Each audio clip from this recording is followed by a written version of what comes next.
Big boss 10 అగ్ని పరీక్ష season 2 ఈరోజు ఎపిసోడ్ 8కి అయితే వెళ్ళిందనమాట. సో వీటి గురించి మరిన్ని అప్డేట్స్ నేను మీకు ఇవ్వడానికి రెడీగా ఉన్నాను. సో ఈరోజు ఎపిసోడ్లో పెట్టిన ప్రతి టాస్క్ చాలా అంటే చాలా బాగుంది. అసలు రోజు రోజుకి టాస్క్లు ఇంప్రూవ్ అవుతూ ఉన్నాయి, హార్డ్నెస్ పెరుగుతూ ఉంది. షో ముందుకెళ్లే కొద్దీ హార్డ్నెస్ అయితే చాలా పెరుగుతుంది ఈ అగ్ని పరీక్ష సీజన్లోకి. ఎందుకంటే ఇక్కడే కదా వాళ్ళకి పరీక్షలు, టెస్టులు, ఎగ్జామ్స్ అన్నిట్లో పాస్ అయితేనే కదా నెక్స్ట్ బిగ్ బాస్ 10కి వెళ్ళగలిగేది. సో రోజు రోజుకి మాత్రం ఏమంటారు, టెస్ట్లు 1 బై 1 పెరుగుతూనే ఉన్నాయి అని అయితే డెఫినెట్గా చెప్పగలను నేను. ప్రతి టాస్క్లో ఖచ్చితంగా ఏదో ఒక కాంట్రవర్సీ అయితే ఉంది. అలా కాంట్రవర్షియల్గా పెట్టారనమాట. ఫర్ ఎగ్జాంపుల్, రాజకుమారి నుంచి కొత్త యాంగిల్ బయటపడింది. అంటే అసలు ఎలా ఆ టాస్క్ల వల్ల వాళ్ళు ఎలా రియాక్ట్ అవుతున్నారు, ఎంత బాగా రియాక్ట్ అవుతున్నారు, ఎంత బాగా ఆడగలుగుతున్నారు, ఎదుటి వాళ్ళని ఎంత బాగా అపోజ్ చేయగలుగుతున్నారు. సో ఇలాంటివన్నీ రాజకుమారి గారిలో అయితే బయటపడ్డాయని అనిపిస్తుంది. నెక్స్ట్, దీపక్ రిలేటెడ్గా జడ్జెస్ నుంచి కొత్త యాంగిల్ అయితే బయటపడింది. దీపక్ ఉన్నాడు కదా, దీపక్ రిలేటెడ్గా జడ్జిల్లో నుంచి కూడా కొన్ని డెసిషన్స్ అనేవి ఫెయిర్ డెసిషన్స్, రాంగ్ డెసిషన్స్ అనేవి బయటపడ్డాయి. సో ఈ మళ్ళీ ఏమంటారు, ఒక్కొక్కళ్ళలోంచి కొన్ని యాంగిల్స్ బయటపడ్డాయి. ఎవరు ఏ యాంగిల్‌లో అంటే అంటే ఓన్లీ తిను కోపంగానే ఉంటాడు అనుకున్న చోట వాళ్ళలో ఎమోషన్స్ ఉన్నాయి, చాలా జోవియల్‌నెస్ ఉంది. సో ఇలా అన్నమాట. ఒక్కొక్క పర్సనాలిటీ బయటపడుతూ ఉంది. ఇంకా ఆ అమన్ నుండి అయితే ఒక 10 యాంగిల్స్ బయటపడ్డాయి అనుకోవచ్చు. మనం అంతకుముందు చూసింది ఒక అమను, ఇప్పుడు చూసేది ఒక అమన్ అన్నట్లు ఉందన్నమాట. సో వివిధ యాంగిల్స్, రకరకాల యాంగిల్స్ చూపిస్తున్నాడు మనం ఆల్రెడీ మనం డిఫరెంట్ క్యాండిడేట్, ఖచ్చితంగా ఇలాంటి క్యాండిడేట్ బిగ్ బాస్కి అయితే కావాలని అనుకున్నాం కదా. సో ఇంకా దీంతో పాటు ఇంకా ఏంటంటే ఈ బిగ్ బాస్ 9 విన్నర్ ఉన్నాడు కదా, big boss 9 Telugu winner Kalyan Padala. తనైతే వచ్చాడు ఈరోజు అగ్ని పరీక్ష సీజన్ 2కి. కళ్యాణ్కి రిలేటెడ్ కాంట్రవర్సీస్ కూడా చాలా జరిగినాయి. మనం వాటన్నిటి గురించి మనమైతే డెఫినెట్గా మాట్లాడుకుందాం. అసలు ఏమేమి జరిగింది, ఎలా జరిగింది, కళ్యాణ్ గురించి ఏం జరిగింది, అసలు కళ్యాణ్ గురించి ఎవరేమన్నారు అనేది అయితే ప్రతి ఒక్కటి నేను మీతో డిస్కస్ చేస్తాను. మీరు వీడియో పూర్తిగా చూడడానికి అయితే ట్రై చేయండి. అయితే ఏమంటే అసలు ఈ షోస్లో అసలు మనకి కరెక్ట్గా అర్థం కాకుండా వేస్తున్నారు అనిపిస్తుంది. ఒక 24 అవర్స్ జరిగితే షూటు ఓన్లీ 1 అవర్లో మనకి ఏం చూపిస్తారు. సో కొంచెం ఎడిటింగ్ మొత్తం గందరగోళంగా అయితే అనిపిస్తుంది. ఇంకా ఈరోజు ఆ కళ్యాణ్ రిలేటెడ్ కాంట్రవర్సీ ఇష్యూ కూడా నేను కొంచెం గట్టిగానే మాట్లాడతా. మనకి ఈరోజు మాట్లాడుకోవడానికి 4 కాంట్రవర్సీస్ అయితే ఉన్నాయి. సో 4 రకాల ఇష్యూలు జరిగినాయి ఒక్క ఎపిసోడ్లోనే. మాట్లాడేది మాత్రం చాలా ఉంది. మీరు కొంచెం ఓపిక చేసుకొని వినండి. అండ్ ఆల్సో మీ ఒపీనియన్ కూడా కామెంట్ చేస్తూ ఉండండి. సో ఈరోజు ఎపిసోడ్ నాకు చాలా బాగా అనిపించింది అబ్బా. ఏంటంటే మీరు అసలు ఆ ఎపిసోడ్ చూస్తూ కొన్ని పాయింట్స్ అబ్జర్వ్ చేశారో లేదో, నేనైతే కొన్ని పాయింట్స్ అబ్జర్వ్ చేశాను. సో ఆ పాయింట్స్ నేను మీకు చెప్తా. అండ్ కొన్ని ఎడిటింగ్ ఇష్యూస్ కూడా ఉన్నాయి. అంటే ఒక దగ్గర మాట్లాడిన మాటని ఇంకొక దగ్గర పెట్టడం, ఇంకో దగ్గర మాట్లాడిన దాన్ని ఇంకో దగ్గర పెట్టడం, ఇలాంటి ఎడిటింగ్ ఇష్యూస్ అయితే చాలా ఉన్నాయి. సో వాళ్ళకి టైం కుదరకో, లేకపోతే టైం సెట్ చేయలేకో 1 అవర్లో అంత షూట్ని తగ్గించి పెట్టలేకో ఏంటో కానీ ఎడిటింగ్ ఇష్యూస్ చాలా ఉన్నాయి. సో మీకు ఆ ఎడిటింగ్ గురించి అయితే నేను ఇప్పుడు చెప్తాను. ఇంకా ఆ షోకి రిలేటెడ్ సజెషన్స్ కూడా ఉన్నాయి నా దగ్గర. సో ఆ సజెషన్స్ కూడా నేను మీకు చెప్తానమాట. ఇంకా వీళ్ళైతే మనకు అసలు క్లారిటీ లేకుండా చేస్తున్నారబ్బా. కొంచెం కూడా ఎడిటింగ్ దేని తర్వాత ఏమొస్తుంది, ఎలా వస్తుంది, ఏంటి అనేది కొంచెం కూడా క్లారిటీ లేకుండా అయితే చేస్తున్నారు. అయితే ఫర్ ఎగ్జాంపుల్కి నేను ఒకటి చెప్తాను. ఏంటంటే అసలు మనకి మనం జడ్జ్మెంట్ పాస్ చేసే విధంగా లేకుండా చేస్తున్నారు వాళ్ళు. అసలు క్లియర్గా వాళ్ళ నోట్లోంచి వాళ్ళు చెప్తేనే బాగుంటుంది. అది జడ్జెస్ కావచ్చు, అక్కడ ఉన్నోళ్ళు కావచ్చు, ఏం చెప్పకుండా ఏదో షోని తూతూ మంత్రంగా జరిపేసినట్టు కనిపిస్తుంది అన్నట్టు ఎడిట్ చేస్తున్నారనమాట. ఆ ఎపిసోడ్ టెలికాస్ట్ చేసినప్పుడు వాటన్నిటి గురించి మనమైతే డెఫినెట్గా మాట్లాడుకుందాం. ఎందుకంటే ఎడిటింగ్ అసలు ఏంటో డిఫరెంట్గా అనిపిస్తుంది. ఫర్ ఎగ్జాంపుల్ ఎడిటింగ్ డిఫరెన్స్ నేను చెప్తాను ఒకటి. మొన్న ఒక అమ్మాయి చెప్పింది డివోర్స్ అనే విషయంలో. సో, నేను ఓన్లీ నన్ను 'బిగ్ బాస్' షోకి పంపించను అంటే నేను డివోర్స్ ఇవ్వలేదు. ఇగో మధ్యలో ఇంత మ్యాటర్ జరిగిందని ఒక ఎక్స్‌ప్లనేషన్ అనేది తన వీడియో ద్వారా, తన సోషల్ మీడియా ద్వారా ఎక్స్‌ప్లనేషన్ అనేది ఇచ్చింది. ఇన్‌కేస్ తను ఎక్స్‌ప్లనేషన్ ఇవ్వకపోతే మనం అనుకునే వాళ్ళమే గదా! అంటే ఆ అమ్మాయి అలా 'బిగ్ బాస్‌కి' పంపించకపోతే డివోర్స్ ఇచ్చేస్తా అనే మాట ఈ రెండిటిని కలిపేశారు. సో, మనకి ఆ అమ్మాయి మీద ఒక నెగెటివ్ థాట్ అనేది ఏర్పడతది గదా! సో, ఇలాంటి ఎడిటింగ్ ఇష్యూస్ అయితే చాలా ఉన్నాయి. ఉన్న టోటల్ మ్యాటర్ అయితే అక్కడ చూయించడానికి వాళ్ళు ప్రయత్నం చేయట్ల. మొత్తం కట్‌గా, క్లిప్స్‌గా చూపిస్తున్నారనమాట. సో, మనకి జడ్జ్‌మెంట్ ఇవ్వడానికి కొంచెం కష్టం అవుతది. ఎందుకంటే ఎవరు ఏ వేలో మాట్లాడుతున్నారు, దేనివల్ల వాళ్ళంత ట్రిగ్గర్ అయ్యారు, దేనివల్ల వాళ్ళు అలా మాట్లాడాల్సొస్తుంది అనేది మనకి కొంచెం చెప్పడానికి డిఫరెంట్‌గా అనిపిస్తుందనమాట. సో, నేను ఒక్కొక్కటి క్లియర్‌గా, స్లోగా చెప్తాను. అండ్ ఆల్సో క్లియర్‌గా మనం మాట్లాడుకుంటూ వెళ్దాం. మీరు మాత్రం వీడియో పూర్తిగా చూడడానికి చూడండి. ట్రై చేయండి. అయితే ఈరోజు ఎపిసోడ్ నాకు చాలా అనిపిచ్చింది. అండ్ ఆల్సో ఏంటో చెప్పడానికి చాలా ఉంది. ఏదో ఉంది. ఇంకా ఈ టాపిక్‌లో గూడా ఇంకా మిగిలిపోయిందిరా! ఈ టాపిక్‌లో గూడా ఇంకా మిగిలిపోయింది. అసలు ఈరోజు షూట్ బావుండే అని ఈ టైప్‌లో అనిపిచ్చిందనమాట. ఇంకా యాజ్ టీజ్‌గా అక్కడ ఉన్నది ఏదో, ఆడ జరిగింది ఏదో జరిగినట్టు కాకుండా, కొత్త యాంగిల్‌లో మనం మాట్లాడుకుందాం. కొంచెం డెప్త్‌గా మాట్లాడడానికి చూద్దాం. అసలు ఎపిసోడ్ గురించి మాట్లాడడానికి చూద్దాం. సో, మీరు వినడానికి పూర్తిగా ట్రై చేయండి. నెక్స్ట్ నేను మాట్లాడిన మాటలన్నీ మీరు విన్న తర్వాత కామెంట్ చేయడానికి ట్రై చేయండి డెఫినెట్‌గా. ఎందుకంటే మీ కామెంట్స్ చాలా ఇంపార్టెంట్. మీకెలా నచ్చుతుంది? ఏంటి? ఎవరి బిహేవియర్ నచ్చుతుంది? ఇలాంటివన్నీ చూస్తే మనందరం కలిసి నా ఒపీనియన్ వేరుండొచ్చు. మీ ఒపీనియన్ వేరుండొచ్చు. నా పాయింట్ ఆఫ్ వ్యూ వేరుండొచ్చు. మీ పాయింట్ ఆఫ్ వ్యూ వేరుండొచ్చు. సో, అందరం కలిసి ఇలా చూస్తూ ఉంటే ఎవరి పాయింట్ ఆఫ్ వ్యూ ఏంటి? ఎవరు ఏ విధంగా మాట్లాడుతున్నారు? ఎవరి దగ్గర నేనేమైనా మిస్ అయ్యానా? అనేది ఖచ్చితంగా అందరికీ తెలుస్తది. సో, నేను ప్రతి ఒక్కళ్ళకి ఇప్పుడు కళ్ళకి కట్టినట్లు మన 'అగ్నిపరీక్ష' సీజన్ 2 ఎపిసోడ్ 8 ఏం జరిగిందో మీకు ఎక్స్‌ప్లెయిన్ చేస్తాను. ఇంకా అమన్‌కి, రోహిత్‌కి వాళ్ళకి ఏమంటారు కాంపిటీషన్ పెట్టారు గదా! సో, అమన్ గెలిచాడా? రోహిత్ గెలిచాడా? క్లియర్‌గా కామెంట్ చేయండి. ఆ సిట్యుయేషన్ వచ్చినప్పుడు చెప్తా. మీరు కూడా కామెంట్ చేయలేరు. ఆ సిట్యుయేషన్ వచ్చినప్పుడు మీకు నేను ఎక్స్‌ప్లెయిన్ చేస్తా. అసలు అమన్ గెలిచాడా? రోహిత్ గెలిచాడా? అంటే అసలు ఎవరు గెలిచారో గూడా అర్థం కావట్లేదు. మీకేమన్నా అర్థమైందా? అసలు ఎవరికీ అర్థం కాదు ఆ సిట్యుయేషన్. బట్ నేను ఆ సిట్యుయేషన్ వచ్చినప్పుడు మీకు ఖచ్చితంగా ఎక్స్‌ప్లెయిన్ చేస్తాను. ఇప్పుడు ఇంకా వన్ బై వన్ మాట్లాడుకుందాం. 'అగ్ని పరీక్ష' షూటింగ్ గురించి చెప్తా. ఎడిటింగ్ రిలేటెడ్ గురించి చెప్తా. అండ్ ఆల్సో ఇంకా ఈ 'అగ్ని పరీక్ష' ఎన్ని రోజులుంటాయి? ఏంటి ఆ డీటెయిల్స్, ఆ లీక్స్ ఏంటివి? ఆ లూప్ హోల్స్ ఏమున్నాయి 'అగ్ని పరీక్షలో'? వీటన్నిటి గురించి నేను చెప్తాననమాట. సో, ఇంకా స్టార్ట్ చేద్దామా మనం? ఎవరెవరికి 'బిగ్ బాస్‌లోకి' ఎళ్ళే ఛాన్స్ ఉంది? ఎవరెవరు బయటికెళ్ళిపోతారు? ఎవరు దీనికి వర్త్ కాదు? ఎవరు వర్త్? ఇవన్నీ మనం మాట్లాడుకోవడానికైతే డెఫినిట్‌గా ట్రై చేద్దాం. నాకు గూడా చాలా అనిపిస్తుంది ఇది. ఇప్పటి నుంచి మనం ఓపెన్‌గా మాట్లాడుకోవాలబ్బా! ఎవరు ఉండబోతున్నారు, ఎవరు ఎళ్ళబోతున్నారని. ఇవన్నీ ఏమి సీక్రెట్స్ ఏం కాదుగా. అన్నీ ఓపెనే గదా! సో, మనం ఫ్రీగా ఓపెన్‌గా మాట్లాడదామని ఫిక్స్ అయిపోయాను నేను. సో, ఈ ఎపిసోడ్‌లో ఎవరు వెళ్ళకపోవచ్చు, ఎవరు వెళ్ళొచ్చు, ఎందుకు వెళ్ళొచ్చు, వీటన్నిటి గురించి కూడా స్టెప్ బై స్టెప్ నేను ఈరోజు మాట్లాడతాను. ఈరోజు ఈరోజు కొంచెం ఓపెన్ అప్ అయిపోదాం అనుకుంటున్నాను. ఫుల్‌గా మాట్లాడేద్దాం అనుకుంటున్నాను. అసలు ఈరోజు కథ మామూలుగా గాదు 'అగ్నిపరీక్ష' ఎపిసోడ్. సో, నేను ఇవన్నీ మాట్లాడాలంటే, నాకు కొంచెం మీ లైక్స్ కావాలి కదా! మీ బూస్టప్స్ కావాలి కదా! సో, ప్లీజ్ లైక్ చేయండి, షేర్ చేయండి, కామెంట్ చేయండి. లైక్ కొట్టండి మీరు. సో, 'అగ్ని పరీక్ష' రిలేటెడ్ రివ్యూస్ చేస్తున్నప్పుడు, ఈరోజు ఎపిసోడ్‌లో బాగా మాట్లాడడానికి స్కోపొచ్చిందబ్బా! అప్పుడు నాకు చాలా హ్యాపీ అనిపిస్తది. బట్ అక్కడ ఏమి లేకుండా తుస్సు, నిల్లు అసలు ఏం మాట్లాడాలిరా ఈ ఎపిసోడు, నేనెందుకు మాట్లాడుతున్నారా నాయనా అనేలాగైతే ఈరోజు ఎపిసోడ్ లేదు. కొన్ని ఎపిసోడ్స్ ఉంటాయండి చప్పక సాగిపోతాయి. అప్పుడు మనం ఏం మాట్లాడాలో అర్థం గాదు. ఎందుకు మాట్లాడుతున్నామో అర్థం గాదు. బట్ వీడియో కంటిన్యూయేషన్ కోసం రోజు మన వీడియో ఉండాలి అనే ఉద్దేశ్యం కోసం దాని గురించి మాట్లాడుకుంటూ పోవడం తప్ప వేరేదైతే ఏది ఉండదు.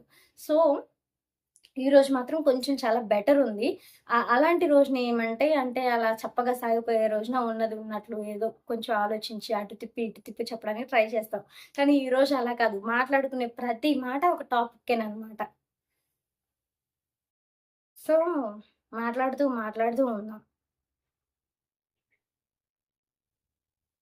ఇంకా ఏమంటారు 'అగ్ని పరీక్ష' బిగ్ బాస్‌లో అయితే వాళ్ళ క్యారెక్టర్స్ మారుతూ ఉంటాయి. టాస్కుల్లో అన్యాయం జరుగుతుంటది. అది ఉంటది, ఇది ఉంటది.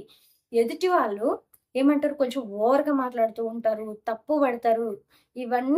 ఇవన్నీ చెప్పడానికి బావుంటాయి. ఒకవేళ ఆ బిగ్ బాస్ గురించి మాట్లాడితే మీరు కూడా బిగ్ బాస్ గురించి వెయిట్ చేస్తున్నారని నాకు తెలుసు. బట్ 'అగ్ని పరీక్షలో' అవేమీ ఉండవు గదా! సో, 'అగ్ని పరీక్షలో' అలాంటివైతే ఉండవు గదా! బట్ ఈరోజు ఎపిసోడ్‌లో మాత్రం అలాంటివున్నాయి. సో, అలాంటివున్నాయి కాబట్టే ఈరోజు ఇంకా చెప్పడానికి చాలా మ్యాటర్ ఉందనైతే నేను జెప్తున్నాను. ఏమంటే ఈ సీజన్‌లో ఫుల్ సర్ప్రైజెస్ ఉంటాయి అని మన శ్రీముఖి గారు చెప్పారు. అండ్ ఆ సర్ప్రైజెస్‌లో కూడా సో, ఈ సీజన్‌లో ఫుల్ సర్ప్రైజెస్ ఉంటాయని మన శ్రీముఖి గారు చెప్పారు. ఆ సర్ప్రైజెస్‌లో ఒకానొక సర్ప్రైజ్ ఏంటంటే, ఈ రోజు నుంచి అగ్ని పరీక్ష షూటింగ్ స్టార్ట్ అయ్యింది. కాబట్టి మెయిన్‌ది పవర్ కార్డ్స్ అనేది ఇవ్వబోతున్నారనమాట. ఇప్పుడు 15 కంటెస్టెంట్స్ ఉన్నారు గదా! ఆ 15 కంటెస్టెంట్స్‌కి పవర్ కార్డ్స్ అనేది ఇవ్వబోతున్నారు. సో, ఈరోజు 3 టాస్క్స్ అంటే 3 టాస్క్‌లయితే పెట్టి 3 టైప్ ఆఫ్ ఏంటి 3 టైప్ ఆఫ్ పవర్ కార్డ్స్ అయితే విన్నర్‌కి ఇచ్చే అవకాశం ఉంది. సో, ఆ పవర్ కార్డ్ ఒక్కొక్క సిట్యుయేషన్‌లో ఆ పవర్ కార్డ్‌కి ఉన్న ఒక్కొక్క మీనింగ్ ప్రకారం యూజ్ చేసుకొని వాళ్ళు సర్వైవ్ అవ్వచ్చు. కొన్ని సిట్యుయేషన్‌లో వాళ్ళు ఆ డిఫికల్ట్ సిట్యుయేషన్స్ నుంచి ఇలాంటి సిట్యుయేషన్స్ వాళ్ళకి ఎదురవుతాయి గదా! సో, డిఫికల్ట్ సిట్యుయేషన్స్ ఎదురైనప్పుడు, వాళ్ళు బయటికెళ్ళే సిట్యుయేషన్ ఎదురైనప్పుడు, ఇలాంటి టైంలో అయితే వాళ్ళు ఆ పవర్ కార్డ్స్ యూజ్ చేసుకోవచ్చనమాట. సో, ఆ యూజ్ చేసుకొని వాళ్ళు ఆ సిట్యుయేషన్ నుంచి బయటపడొచ్చు. వాళ్ళకున్న పవర్ కార్డ్‌ని బట్టి సో, ఈ పవర్ కార్డ్స్ ఎలా యూజ్ చేసుకుంటారు? ఎలా యూజ్ చేసే అవకాశం ఇస్తారు? అనేది ఖచ్చితంగా బిగ్ బాస్ చేతిలోనే ఉంది. ఇది కొంచెం స్క్రిప్టెడ్ ఉంటది. ఎలాంటి స్క్రిప్టెడ్ అంటే, ఆ పవర్ కార్డ్ ఉందనుకోండి, కరెక్ట్ టైంలో వాడనివ్వరు. నిజంగానే ఎందులో అయినా సరే, కరెక్ట్ టైంలో అస్సలు వాడనివ్వరు. వాళ్ళకి ఏది కరెక్ట్ టైం అనిపిస్తుందో, ఎవరికి బెనిఫిట్ అయితే షోకి బెనిఫిట్ అవుతుంది అనే టైంలోనే వాడమంటారు. నిజంగా ఇది మాత్రం హైలైట్. ఎప్పుడు అలానే చేస్తారు. ఎందుకంటే ఇన్‌కేస్ వీళ్ళు ఈ పవర్ కార్డ్ వాడడం వల్ల షోకి అవసరమైన వాళ్ళు బయటికి వెళ్తారు అనే థాట్ జడ్జెస్‌కి గానీ, బిగ్ బాస్‌కి టీమ్‌కి కానీ అనిపిచ్చిందా, ఆ టైంలో వాళ్ళని ఆ పవర్ కార్డ్ వాడనీయకుండా ఆపేస్తారనమాట. ఒకవేళ ఆపోజిట్ పర్సన్ షోకి అంత అవసరం లేదు అని అనుకుంటే అప్పుడు ఆ పవర్ కార్డ్ యూజ్ చేయమంటారు. ఇలాంటి ట్రిక్స్ కూడా చాలా అంటే చాలా ప్లే చేస్తారనమాట. సో, ఆ పవర్ కార్డ్ ఎప్పుడు వాడితే షోకి బెనిఫిట్ అవుతుందో, అలాంటి టైంలోనే వాడమని చెప్తారు. ఎప్పుడంటే అప్పుడు నీ ఇష్టం అని చెప్పి వాడుకోమనరు. కాబట్టి అది స్క్రిప్టెడ్ పవర్ కార్డ్ అనే అనుకోవాలి మనం. సో, మనం ఇండైరెక్ట్‌గా స్క్రిప్టెడ్ తీసుకువచ్చి పవర్ కార్డ్స్ ఉన్నాయని చెప్పి నవదీప్ పవర్ కార్డ్స్ ఉన్నాయని లేట్‌గా రావడం ఇదంతా చేశారు. నవదీప్ నాకు తెలిసి ఈరోజు ఏదో వర్క్ ఉన్నట్లుంది. Personal work. నవదీప్ గారు లేట్‌గానే వచ్చారు. అండ్ ఆల్సో తొందరగానే ఎళ్ళిపోయారు. షూటింగ్ కూడా అంత ఎక్కువ ఉన్నట్లు అనిపించలేదు. నవదీప్ గారైతే షూట్‌కి లేట్‌గా వచ్చారు. అండ్ ఆల్సో నైట్ లేట్‌గా ఎళ్లారు. బట్ మధ్యలో కూడా ఆయన వెళ్ళిపోయారు. అందుకే ఈ ముందు జరిగిన షూటు, ఈ షూటు మొత్తం క్లబ్ చేసి కవర్ చేశారనమాట. ఇంకా మధ్యలో వెళ్ళిపోయిన తర్వాత కూడా కవర్ చేశారు. మేమిద్దరమే నాకు వర్కుంది. నేనున్నాను నువ్వు చూసుకో అని చెప్పేసేస్తే వెళ్ళిపోయాడు. నాకర్థమైపోయింది ఇంకా అది ఎక్కువ సేపు షూటింగ్‌లో ఉండలేదాయన నవదీప్ గారు. ఎక్కువ సేపు షూటింగ్‌లో ఉండలేదు. నవదీప్ గారు అనేసి వచ్చారు. పవర్ కట్స్ వస్తున్నాయి ఈ రోజు నుంచి అని చెప్పారు. తర్వాత అగ్ని పరీక్ష కంటెస్టెంట్స్ అయితే వచ్చారు. వాళ్ళందరి గురించి మనం మాట్లాడదాం. లాస్ట్ సీజన్ 9కి వచ్చిన కంటెస్టెంట్స్ అయితే ఈ సీజన్ 10 అగ్ని పరీక్ష సీజన్‌కి వచ్చారనమాట. సీజన్ 2కి చూద్దాం. సో, ఫస్ట్ ప్రియా శెట్టి గారు వచ్చారు. ప్రియా శెట్టి గారు ఎందుకో అసలు అంతకుముందు 'అగ్నిపరీక్ష' సీజన్ 1లో ఎంత యాక్టివ్‌గా ఒక డెవిల్ లాగా ఉన్నారనమాట అసలు. ఎంత యాక్టివ్‌గా ఉండేవాళ్ళు, ఎంత బాగా పార్టిసిపేట్ చేసేవాళ్ళు.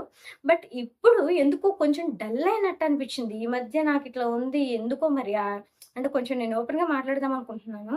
బట్ ఎందుకంత డల్ అయిపోయిందో ఆవిడ అర్థం కావట్లేదు. బట్ నేను డల్ అయిపోయింది అని నేను చెప్పడానికి ఆవిడనేదో ఇబ్బంది పెట్టాలని కాదు. మ్యాథ్స్ అప్పుడు చూసిన యాక్టివ్‌నెస్‌కి, ఇప్పుడు చూసిన యాక్టివ్‌నెస్‌కి చాలా అంటే చాలా డిఫరెన్స్ ఉంది. ఇంకా కొంచెం డల్ అయినట్టు అనిపిస్తుంది పాపం. ఎందుకనేది నాకు అర్థం కాలా. మేబీ ఆవిడ రీజన్స్ ఆవిడకి ఉండొచ్చు. బట్ అంత డల్ అవ్వాల్సిన పర్సన్ అసలు ప్రియా శెట్టి కాదు. ఎందుకంటే చాలా యాక్టివ్‌గా ఉంటారు. ఏదైనా చాలా కామ్ అండ్ కంపోజ్డ్‌గా తీసుకుంటారనమాట. ఆవిడకి కోపం ఎక్కువ గానీ, తను తీసుకునే విధానం గూడా బావుంటది. బట్ ఎందుకో చూడగానే ఆవిడ డల్ అయిపోయినట్టు, అంత ఎనర్జిటిక్‌గా లేదు అన్నట్లయితే అనిపిచ్చింది నాకు. ఎందుకంటే లాస్ట్ టైమ్ బిగ్ బాస్ అగ్ని పరీక్షకు వచ్చినప్పుడు ఎంత క్యూట్‌గా ఉన్నారు. నవదీప్ గారితో ఎంత క్యూట్‌గా ఫ్లర్ట్ చేశారు. నవదీప్ గారు మాట్లాడినప్పుడు ఆ క్యూట్‌గా ఉన్న ప్రియా శెట్టి గారు ఇప్పుడు ఏమైపోయారు? ఇప్పుడు లేరు ఆ ప్రియా శెట్టి గారు అని అనిపిస్తుంది నాకు మాత్రం. సో, ప్రియా శెట్టి గారికి అసలు ఏమైందో తెలియదు గానీ, కొంచెమైతే ఆవిడ కాన్ఫిడెన్స్ లెవెల్ తగ్గిందనే చెప్పాలి. అది అగ్ని పరీక్ష బిగ్ బాస్ అయిపోయిన తర్వాత ఏమన్నా డల్ అయిపోయారా? లేకపోతే బిగ్ బాస్ మీద ఎక్స్‌పెక్టేషన్స్ ఏమైనా పెట్టుకున్నారా? ఎక్స్‌పెక్టేషన్స్ కెరియర్‌లో రీచ్ అవ్వలేదని డల్ అయ్యారో తెలీదు. బట్ డల్ అయితే అయినట్టు కనిపిస్తుంది. నాకైతే ఆ కాన్ఫిడెన్స్ లెవెల్స్ తగ్గాయి. అది చూసుకొని ఆవిడ ఇంకా కాన్ఫిడెంట్‌గా ముందుకెళ్తే చాలా బెటర్. ఆవిడ అంతకుముందు ఎంత యాక్టివ్‌గా ఉందో అంతే యాక్టివ్‌గా ఉంటే చాలా బెటరు ప్రియా శెట్టి గారనైతే నాకనిపిస్తుంది. ఎందుకంటే ఆ అమ్మాయి కూడా ఒక బీ ఫార్మసీ నుంచి డి ఫార్మసీ, బీ ఫార్మ్ చేసి అక్కడి నుంచి ఇక్కడి దాకా రావడం అనేది కెరియర్‌కి అంత ఈజీ ఏం కాదసలు. ఆవిడ కూడా కర్నూలు నుంచే వచ్చారనుకుంటా. అది మిడిల్ క్లాస్ ఫ్యామిలీ నుంచి. ఇక్కడి దాకా రావడం చాలా అంటే చాలా కష్టం. నిజమబ్బా! ఒక్క మిడిల్ క్లాస్ ఫ్యామిలీ నుంచి కష్టపడి చదువుకొని అండ్ ఆల్సో తనకి ప్యాషన్ వైపు వచ్చి ఇంత దూరం రావడం అనేది చాలా అంటే చాలా కష్టం. అచీవ్‌మెంట్‌ని ఎక్కువగానే ఫీల్ అయ్యి కాన్ఫిడెంట్‌గానే ముందుకెళ్ళాలి. కానీ కొంచెం ఏదో కాన్ఫిడెన్స్ తగ్గినట్లు ఆవిడ ఫేస్‌లో కావచ్చు, ఇంకా ఏమంటారు అన్నట్లు అనిపిస్తుంది. కొంచెం పాప రీల్స్‌లో కావచ్చు. నాకు తను చేసే రీల్స్‌లో ఇప్పుడు ప్రెజెంట్ చేసే రీల్స్‌లో గూడా అంత కాన్ఫిడెన్స్ ఈ మధ్య కనిపించట్లేదసలు. అప్పుడప్పుడు కాన్ఫిడెన్స్ అగ్ని పరీక్షకి వెళ్ళకముందు, అగ్ని పరీక్షకి వెళ్ళిన తర్వాత, ఆ తర్వాత బిగ్ బాస్‌కి ఒక 2, ఒక 4, 5 రోజులు ఆ టైంలో చేసిన రీల్స్‌లో ఉన్న కాన్ఫిడెన్స్ ఇప్పుడైతే కనిపించలా. ఆ లాస్ట్ టైమ్ బిగ్ బాస్ అగ్ని పరీక్షకు వచ్చినప్పుడు తీసిన అంత కాన్ఫిడెన్స్ ఇప్పుడైతే కనిపించట్లేదు అనైతే నాకనిపిచ్చింది. మరి ఆమెలో ఎందుకు ఆ కాన్ఫిడెన్స్ అనేది తగ్గిందో. ఈరోజు అగ్ని పరీక్ష 'బిగ్ బాస్ అగ్ని పరీక్ష' సీజన్ 2లో కూడా ఆ కాన్ఫిడెన్స్ ఆవిడ ఫేస్‌లో అనేది అసలు కనిపించలేదు నాకు. ఆవిడ నుంచి అలాగని ఒకవేళ మనం ఎక్కువ మాట్లాడుతున్నామేమో, బట్ ఆవిడ అంత కాన్ఫిడెంట్‌గా అయితే ప్రెజెంట్ లేరు. బట్ ఆవిడ కాన్ఫిడెంట్‌గా ఉండి, చాలా యాక్టివ్‌గా మాట్లాడుతుంటే చూడడానికి సూపర్ క్యూట్ అనిపిస్తుందసలు. మామూలు క్యూట్ గాదు. చాలా అంటే చాలా క్యూట్ అనిపిస్తది. సో, ఆవిడ నాకేమనిపిస్తుందంటే, ఆవిడ మాట్లాడడానికి ఏమైనా లిమిట్స్ పెట్టుకుంటున్నారేమో, ఎక్కువ మాట్లాడకూడదు, ఓన్లీ ఇదే మాట్లాడాలి, అనవసరంగా ఎందుకు మాట్లాడడం అన్నట్లు లిమిట్స్ పెట్టుకుంటున్నారేమో అనిపిచ్చింది. నాకనిపిచ్చింది ప్రియా శెట్టి మాట్లాడితే బావుంటది. బట్ ఆవిడకి ఆవిడే అనవసరంగా లిమిట్స్ పెట్టుకుంటున్నారేమో అని అనిపిస్తుంది. అలా కాకుండా గట్టిగా ఏదనిపిస్తే అది చేసుకుంటూనే ఏదనుకుంటే అది చేస్తేనే వర్కౌట్ అవుతది. సక్సెస్ అవుతది. ఆవిడ సక్సెస్ అవుతారు అనేది నా ఉద్దేశ్యం. ఎందుకంటే ఆవిడ చాలా స్ట్రెయిట్ ఫార్వర్డ్‌గా ఉంటారు. అలా ఉంటేనే ఆవిడ యాక్టివ్‌నెస్‌కైనా, ఆవిడ పేరుకైనా, ఆవిడ ఫేస్‌కైనా అందం అని నాకనిపిస్తుంది. సో, ఆ డల్‌నెస్ నాకు ఫేస్‌లో డల్‌నెస్ అయితే కనిపిస్తుంది. మీకు అలానే అనిపిచ్చిందో, అనిపిచ్చలేదో మీరు ప్రియా శెట్టి గారి గురించయితే కామెంట్ చేయండి. సో, నెక్స్ట్ రాజకుమారి మీ పక్కన వాళ్ళలో ఎవరిక్కడ అని రాజకుమారి గారిని లేపారు. ఈ వీడియో స్లో అవ్వచ్చు. ఎందుకంటే చాలా అవకాశాలు చెప్పుకుంటాను. చాలా యాంగిల్స్ ఉన్నాయి చెప్పడానికి. సో, ఆ యాంగిల్స్ అన్ని చెప్పే ప్రయత్నం చేస్తాను. మీరు వీడియో పూర్తిగా చూడడానికి ప్రయత్నం చేయండి. ఆ యాంగిల్‌లో ఏదైనా నచ్చితే మీరు కామెంట్ చేయండి. లేకపోతే ఏమంటారు? ఒకవేళ నచ్చకపోయినా మీరు కామెంట్ చేయండి. ఇది మీరు తప్పుగా అర్థం చేసుకున్నారు అని. సో, కొంతమంది చూడకుండా వచ్చి అదే చేస్తున్నారు ఎపిసోడ్‌లో. ఎపిసోడ్ మొత్తం చూడకుండా మీరు చెప్తే మేము నమ్మాలా? మీరు చెప్తే అదా? మీరు చెప్తే ఇదా? అన్నట్లు చూస్తున్నారు. బట్ మీరు ఎపిసోడ్ మొత్తం చూడండి. మీరు కామెంట్ కూడా చేయండి. నెక్స్ట్ ఆహ్, ప్రియ గారొచ్చారు. అక్కడ ఉన్న వాళ్ళందరిలో రాజకుమారి గారిని లేపారు. సో, ఎవరు ఏమంటారు? రాజు మీకు వీళ్ళలో అన్‌డిజర్వింగ్ అనిపించింది ఎవరు? అని చెప్పగానే కొత్త యాంగిల్ బయటపడిందండి. నంబర్ 1గా మాట్లాడారు రాజకుమారి గారు. మామూలుగా మాట్లాడలేదు. చాలా బాగా అంటే చాలా బాగా మాట్లాడారు. నాకు చాలా నచ్చింది ఆవిడ మాట్లాడింది. సో, ఏమంటారు? రాజ్‌కుమారి గారు చాలా బాగా మాట్లాడగలరు. బాగా ఆర్గ్యుమెంట్ చేయగలరు. అండ్ అవతలోడు ఏమనుకుంటారని కాకుండా మొహం మీద ఉన్నదున్నట్లు చెప్పగలరు. ఈ స్ట్రెయిట్ ఫార్వర్డ్‌నెస్ అనేది రాజ్‌కుమారిలో ఒక కొత్త యాంగిల్ అనేది కనిపించింది. కొత్త యాంగిల్‌గా. చాలా అంటే చాలా నచ్చింది నాకు. మీకు రాజ్‌కుమారి గురించి ఏం నచ్చిందో మీరైతే కామెంట్ చేయండి. ఇదొక యాంగిల్. రాజ్‌కుమారి గారి గురించి చాలా రకాల యాంగిల్స్ ఈరోజు నాకు అనిపించింది చెప్తా. ఆవిడకొచ్చే ప్రాబ్లమ్స్ చెప్తాను. అవన్నీ ఓపెన్ ఫ్యాక్ట్స్ అనమాట. అవన్నీ మీతో డిస్కస్ చేస్తాను. సో, ఎవరు మీరు ఏం ఫీల్ అయినా సరే నాకనిపించిందయితే నేను చెప్పకుండా ఆగలేను. డెఫినిట్‌గా చెప్తూనే ఉంటాను.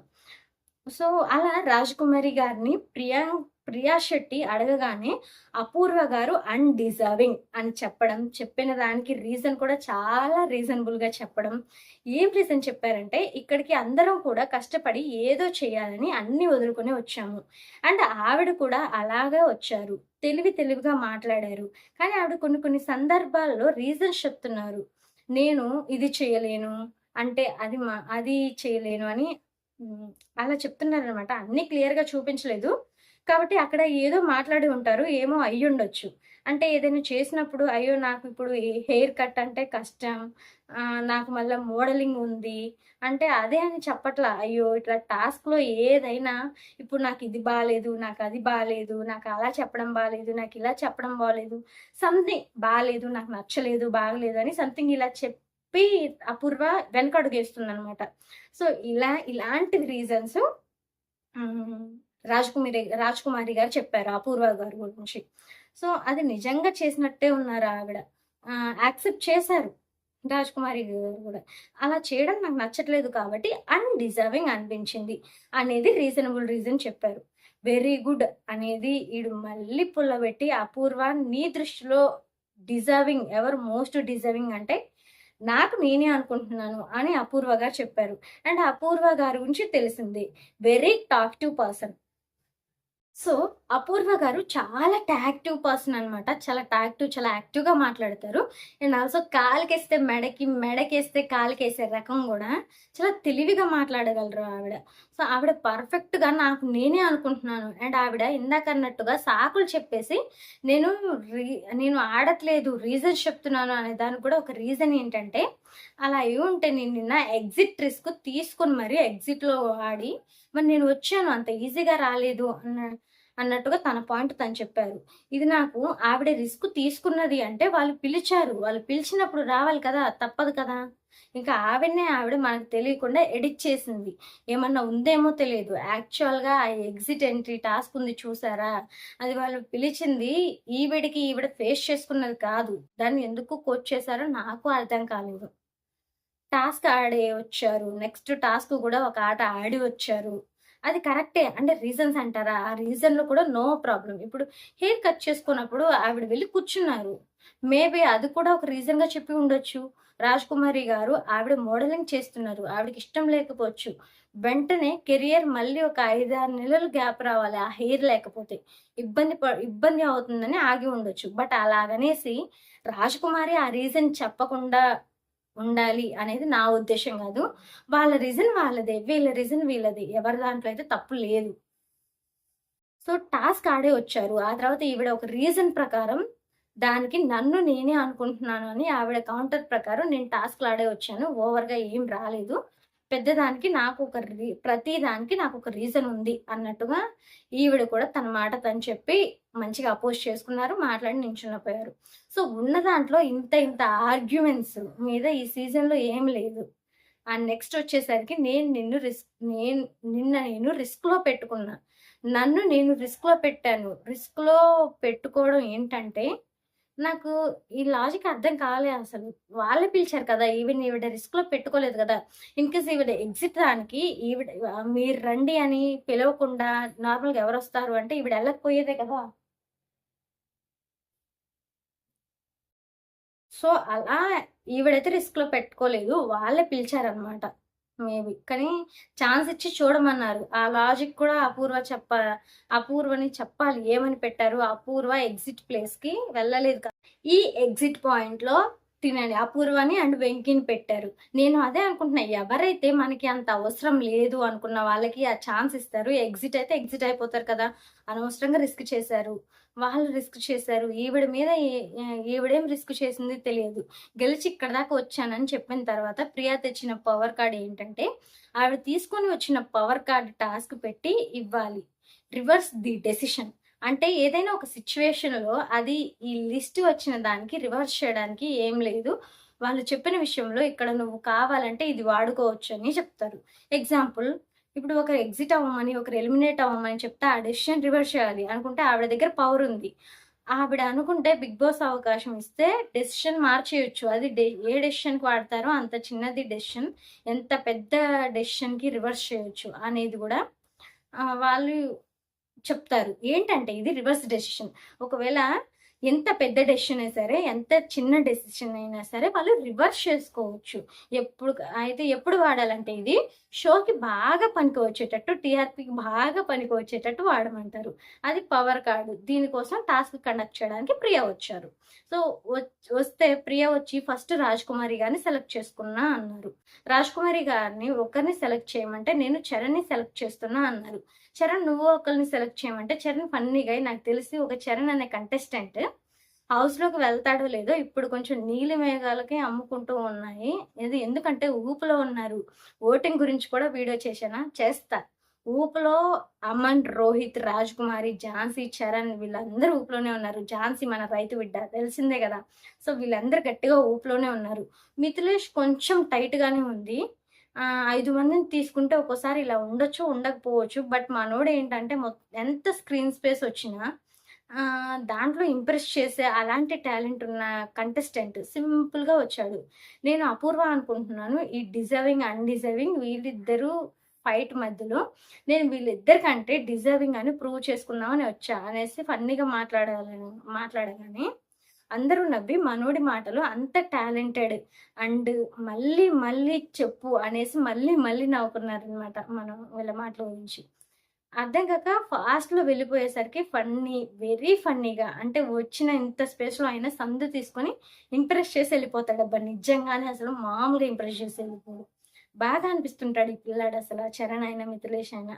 చూడాలా ఇంకా నెక్స్ట్ ఎపిసోడ్స్‌లో స్క్రీన్ స్పేస్ వస్తే ఏమన్నా ఓకే గానీ, రాకపోతే చాలా కష్టం. నెక్స్ట్ వచ్చేసరికి ఈ ముగ్గురికి టాస్క్. టాస్క్ ఏంటంటే, ఈ టాస్క్ రిలేటెడ్‌గా గట్టిగా మాట్లాడాలి మనం. చూడని వాళ్ళకి గూడా అర్థమయ్యేటట్లు చెప్తా. ఫస్ట్ బోర్డ్ పెట్టి ఉంటారు. బోర్డ్‌లో 3 బోర్డులు పెట్టి ఉంటారు. ఆ బోర్డ్స్ 3 బోర్డ్స్ పెట్టి ఉంటారు.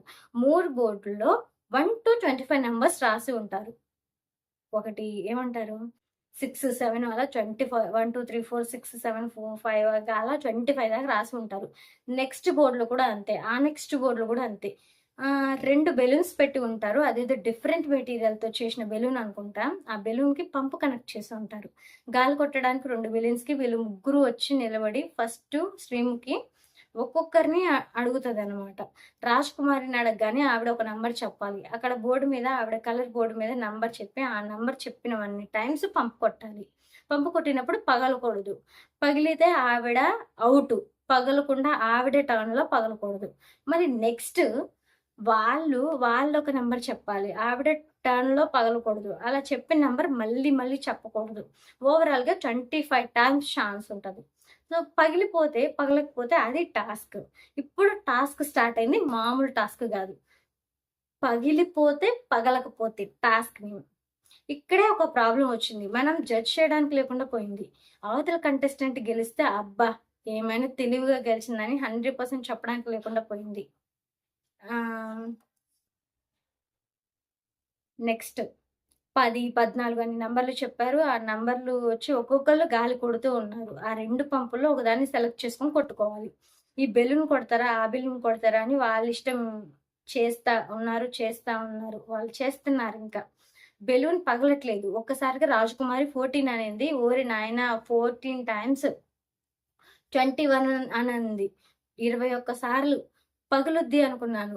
స్టెప్ వేసింది. ఆ తర్వాత చరణ్ కూడా చిన్న నంబర్లు 1, 2, 3, 4 అని లాస్ట్‌లో ఉంచుకుంటాను అనేసి పెద్ద పెద్ద నంబర్లే చెప్తున్నాడు. ఈవిడ కూడా కొంచెం పెద్ద నెంబర్‌లే స్టార్ట్ చేశారు. అపూర్వ గారు ఆ బెలూన్ కొడతా, ఈ బెలూన్ కొడతా అంటే అపూర్వ గారు కొట్టే బెలూన్ పగిలిపోయింది. ఇక్కడ నాకు రాజకుమారి గారు చాలా తెలివిగా ఆడారు. చాలా మంచిగా చాలా క్లవర్‌నెస్‌తో ఆడారనే ఫీలింగొచ్చింది. 100% చెప్పలేను. బట్ 100% ఆవిడ ప్లాన్ ప్రకారమే ఆడారు అనిపిచ్చింది. సో, మ్యాథ్స్ 100% కాకపోయినా 90-95% ఆవిడ తెలివిగా ఆడి గెలిచారనిపిచ్చింది. ఆవిడ ఏం చేశారంటే, ఒకే బెలూన్ మిగిలింది. ఆ తెలివి కూడా ఎలా ఆడి ఉంటారో నేను చెప్తా. 14 టైమ్స్ అనేసి 14 నంబర్స్ సెలెక్ట్ చేసిన తర్వాత ఒక బెలూన్ పగిలిన తర్వాత అందరూ షాక్. రాంగ్ డెసిషన్ అనేసి ప్రియ గారు కూడా అన్నారు. ఆ నుంచి మనసులో గట్టిగా పైకి 14 సార్లు కొట్టాలి. ఆ తర్వాత ఆ బెలూన్ పగిలిపోయింది. ఆ బెలూన్‌కి 14 సార్లంటే పగిలిపోయే ఛాన్సెస్ ఆర్ వెరీ హై. 14 సార్లు కొడితే పగిలిన తర్వాత చరణ్ 5 అనడం 3 సార్లు పగిలిపోయింది. రాజ్‌కుమారి గారు గెలిచారు. ఇక్కడ ఆవిడ తెలివి ఉంటే 95% ఏ తెలివి లేని వారు ఉంటారని అక్కడ నాకనిపిస్తుంది. అవతల బెలూన్ పగిలిన తర్వాత అక్కడ నంబర్స్ సెలెక్ట్ చేసినప్పుడు వాళ్ళకి ఎన్ని నంబర్స్ సెలెక్ట్ చేసి ఎన్నెన్ని సార్లు బెలూన్స్ కొట్టారు. మొత్తం 9 టైమ్స్ కొట్టారు. మనకు చూపించిన దాన్ని బట్టి మనకి 9 టైమ్స్ చూపించలేక 10 టైమ్స్ కొట్టారయ్యా. 10 టైమ్స్ మనం చూపించలేక 3, 4 టైమ్స్ అయిపోయింది. 3, 4 టైమ్స్ మాత్రమే చూయించారు. ఆ 4, 5 టైమ్స్ చూపించారు కాబట్టి మనకి 100% స్కిప్ చేశారు. ఏది స్కిప్ చేయలేదు. మనం కౌంట్ చేసి చెప్పడానికి లేదు. నేను అప్పటికి పెట్టుకొని ఒక్కొక్కరు ఎన్ని సార్లు బెలూన్ కొట్టారనేది కౌంట్ చేద్దాం అనుకుంటాం. బట్ ఎన్ని సార్లు పగిలిపోయిందని. బట్ మధ్యలో ఎడిట్ జంప్ అయింది. కాబట్టి కౌంట్ చేయాల్సింది కుదరలేదు. కౌంట్ చేయడానికి కుదరలేదనమాట. ఎడిట్ జంప్ అవ్వడం వల్ల. సో, ఏమంటారు? హ్మ్. ఈవిడ కౌంట్ చేసుకుండుంటారు నాకు దెలిసి. చాలా తెలివిగా ఆడుంటారు రాజ్‌కుమారి గారు. కౌంట్ చేసుకోబట్టే ఆ బెలూన్ పగిలింది కాబట్టి ఇది ఇంకా ఎన్ని సార్లు పగలొచ్చు. ఆ తర్వాత చరణ్ ఏం తీసుకోవచ్చు అని కాలిక్యులేట్ చేసి 14 సార్లు అని చెప్పింది. That is super intelligent. అవతలది పగిలిపోయింది కాబట్టి అది ఎన్ని సార్లు పగిలిపోయిందో కాలిక్యులేట్ చేసి 14 నంబర్ సెలెక్ట్ చేసుకొని 14 టైమ్స్ గాలి కొట్టి అవతలోడు 3, 4 టైమ్స్ కొట్టగానే పగిలిపోయేటట్టు చేసింది. సూపర్ తెలివి అనిపిచ్చింది.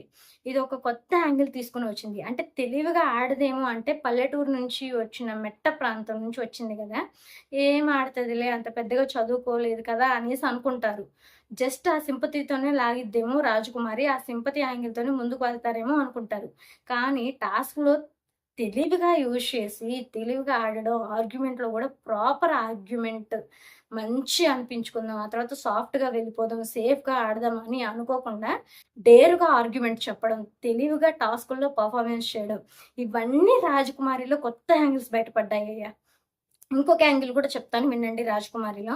'రాజకుమారి' పార్ట్ 'రాజకుమారికి' సంబంధించిన 'బిగ్ బాస్' జర్నీ ఈజీగా ఉండబోదు. కొంచెం టఫ్‌గానే ఉంటది. ఎందుకో చెప్తా. ఈజీగా నిజంగా ఎందుకు ఉండదు అంటే, ఈ యాంగిల్‌లో మీరందరూ యాక్సెప్ట్ చేయాలి. బాగా వింటే అందరూ యాక్సెప్ట్ చేస్తారు.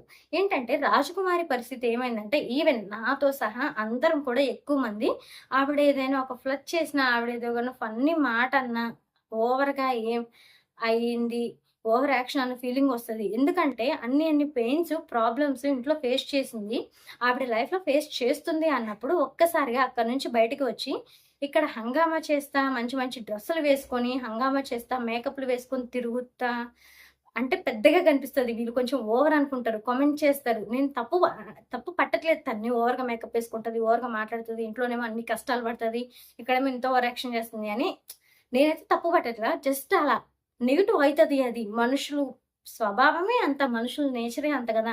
అట్లా మాట్లాడతారు. ఎందుకంటే జనాల మైండ్‌సెట్ మనకి తెలుసు కదా! కాబట్టి ఆవిడకి సలహా ఇస్తూ నేను ఈ వీడియోలో చెప్పా. నా ఉద్దేశ్యం అది కాదు. జనాల మైండ్‌సెట్ నాకు తెలుసు కాబట్టి, నాకు ఎక్కువ మంది ఏం ఫీల్ అవుతారో, ఇంకా ముందు ఏం ఫీల్ అవుతారు, మొగుడు చనిపోయారన్నారు కదా! మళ్ళీ ఇంకొక హస్బెండ్ కూడా మంచిగా వెళ్లారు అన్నారు. ముగ్గురు బిడ్డలన్నారు. ప్రాబ్లమ్స్ అన్నారు. ఈవిడ చూస్తే నవదీప్ గారితో ఫ్లర్టింగ్ చేస్తుంది. అవసరమా? అని ఈ డైలాగులు మొత్తం వస్తాయన్నమాట. ఇలాంటి నెగటివిటీ మొత్తం ఫేస్ చేయాలి ఈవిడ రాజకుమారి. సో, దాంతో పాటుగా ఏదైనా ఏడిస్తే సింపతి అనేది వస్తది. ఏది ఫేస్ చేయాలన్నా డ్రెస్సులు మంచిగా వేసుకున్నా కూడా ఎంత బిల్డప్ ఇస్తుందో చూడు అని అంటారు. ఇవన్నీ అవసరమా అని అంటారు. సో, ఆవిడ జర్నీ ఎలా సాగుతదంటే కొంచెం నెగెటివ్‌గా, పాజిటివ్‌గా 2 వైపులా సాగుతదనైతే నాకనిపిస్తుంది. ఆహ్, ఏమో చూద్దాం. కొంచెం మంది నెగెటివ్ చేసే ప్రమాదం కూడా ఉంది. బట్ ఆవిడకి సపోర్టర్స్ ఎంతమంది ఉన్నారో హేటర్స్ కూడా అలాగనే ఉంటారు. దానివల్ల బిగ్ బాస్‌కి ఇలాంటి కంటెస్టెంట్ అయితే అవసరం. ఇప్పుడు ఆవిడ ఉండే సిట్యుయేషన్ ఆవిడ బిగ్ బాస్‌కి ఎక్కువ అవసరం. ఎందుకనేది నేను చెప్పిన అనాలిసిస్ ఏంటంటే, ఒక కంటెస్టెంట్‌కి ఎక్కువ పాజిటివ్ ఉంటే బిగ్ బాస్ హౌస్‌లో దానివల్ల యూజ్ లేదు. బిగ్ బాస్‌కి నెగటివిటీ ఉన్నా పెద్దగా యూజ్ లేదు. పాజిటివిటీ, నెగటివిటీ 2 ఆల్మోస్ట్ అలాగే ఉంటుందనుకోండి. రాజకుమారి గారికి ఎంతైతే గ్రాఫ్ పెరుగుతుందో అంత హేట్ చేసేవాళ్ళు గూడా పెరుగుతున్నారు. చిన్న చిన్న వాటికి అప్పుడు హౌస్‌లో, బిగ్ బాస్‌లో జడ్జిమెంట్‌లు పాస్ అయ్యి సోషల్ మీడియాలో ఫైట్ అనేది జరుగుద్ది. ఇలాంటి కంటెస్టెంట్ ఉంటే ఇది వర్కౌట్ అవుద్ది. ప్లస్ ఆవిడ జర్నీ మాత్రం వెరీ హార్డ్.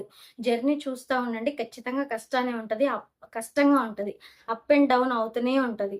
నెగెటివ్ అవుద్ది. ఫుల్‌గా పొగుడుతారు. మళ్ళీ ఫుల్‌గా తిడతారు. మళ్ళీ ఫుల్‌గా నెగెటివ్ అవుతది. పాజిటివ్ అవుతది. ఇలా రకరకాలుగా జరుగుతూ ఉంటదనమాట.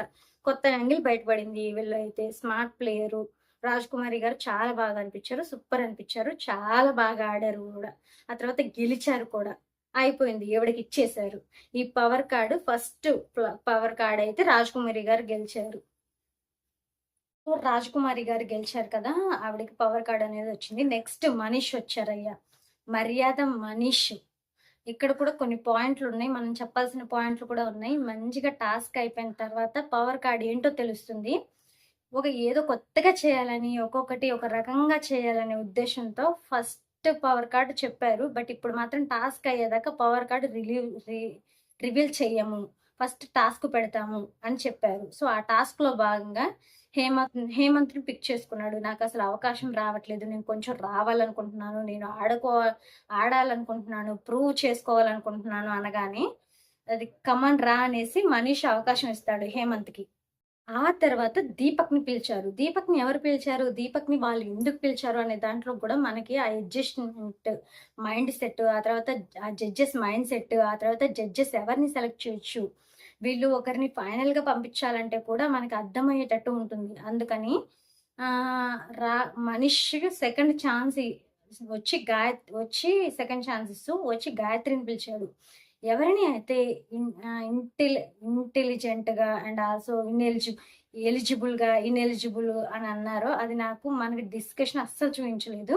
మొన్న 15 మెంబర్స్‌ని సెలెక్ట్ చేసినప్పుడు అక్కడ డిస్కషన్ అయిపోయిన తర్వాత సంథింగ్ ఏదో జరిగిందంట. సెలక్షన్ బాగానే ఉందా అనేసి ఏది జరిగితే అక్కడ ఉండేవాళ్ళు కొంతమంది గాయత్రి ఒకటే కొంచెం డౌట్ అన్నట్టుగా అక్కడ సెలెక్ట్ అయిన 15 మందిలో 14 మంది ఫీల్ అయ్యారంట. అంటే గాయత్రియే కొంచెం డౌట్‌గా ఉంది. మిగతా వాళ్ళందరూ డిజర్వే. గాయత్రి ఒక్కతే అన్‌ఎలిజిబుల్ అని మిగతా 14 మెంబర్స్ ఎలిజిబుల్ అనే డిస్కషన్ అయిందంట. సో, కాబట్టి మనోడు చేసేటప్పుడు చెప్పేటప్పుడు ఆ మాట వాడాడు. ఇన్‌ఎలిజిబుల్ అని ఎవరైతే ఫీల్ అవుతున్నారో ఆవిడకి ఛాన్స్ ఇద్దామని అనుకుంటున్నాను అని అన్నారు. ఇన్‌ఎలిజిబుల్ అని ఫీల్ అయింది మనకైతే టెలికాస్ట్ చేయలేదు. అది నేను చెప్పేది. సో, అది మనకి టెలికాస్ట్ చేయలేదు గానీ అక్కడ జరిగింది గాయత్రి గారిది రాంగ్ డెసిషన్.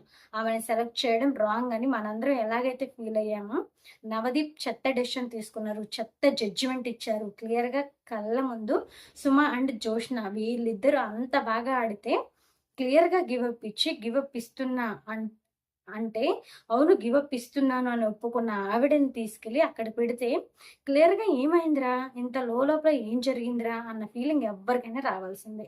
కాబట్టి ఆవిడని అడిగే ఛాన్స్ ఇద్దామా అనేసి ఆవిడని ఆడే ఛాన్స్ ఇద్దామా అనేసి మనిషి అన్నాడు. ఆమెని పిలిచారు. నెక్స్ట్ దీపక్‌ని పిలిచి ఈ ముగ్గురికి టాస్క్ ఇచ్చారు. ఈ టాస్క్‌లో జరిగిన గందరగోళం ఏంటో ఎక్స్‌ప్లెయిన్ చేస్తాను. టాస్క్ చూసిన వాళ్ళకి కూడా అర్థం కాలేదు. నేనేం చెప్తున్నానో చు విని మళ్ళీ ఎళ్లి చూస్తే మాత్రం డెఫినెట్‌గా అర్థమవుతది. ఇంకా టాస్క్ ఏంటంటే పేపర్‌లు ఉంటాయి. 3 రకాల కలర్స్‌తో పేపర్ టిష్యూస్ గందరగోళంగా పడేసి ఉంటారు. వీళ్ళకి సంబంధించిన ఒకటే ట్రే ఇచ్చి ఉంటారు. ముగ్గురికి 3 ట్రేలు పెద్దవి. సో, ఎవరి పేపర్ ఫిష్ కలర్ ఎవరి కలర్ అయితే వాళ్ళు అనుకుంటారో ఈ ఫ్యాన్ ఉంటది చూసారా? జపనీస్ ఫ్యాన్ అని ఇట్లా ఊపుకుంటా ఉంటది చూడండి. ఆటికి ఒక్కొక్కళ్ళకి ఫ్యాన్ ఇచ్చారనమాట. ఇలా ఊపి ఆ పేపర్‌లు అందులోకి ఎగిరి ఆ ట్రేలో పడాలి. ఎవరి కలర్ ట్రేలో ఎవరి దాంట్లో ఎక్కువ పడాలో బజర్ అయిపోతది. అది ఈ టాస్క్.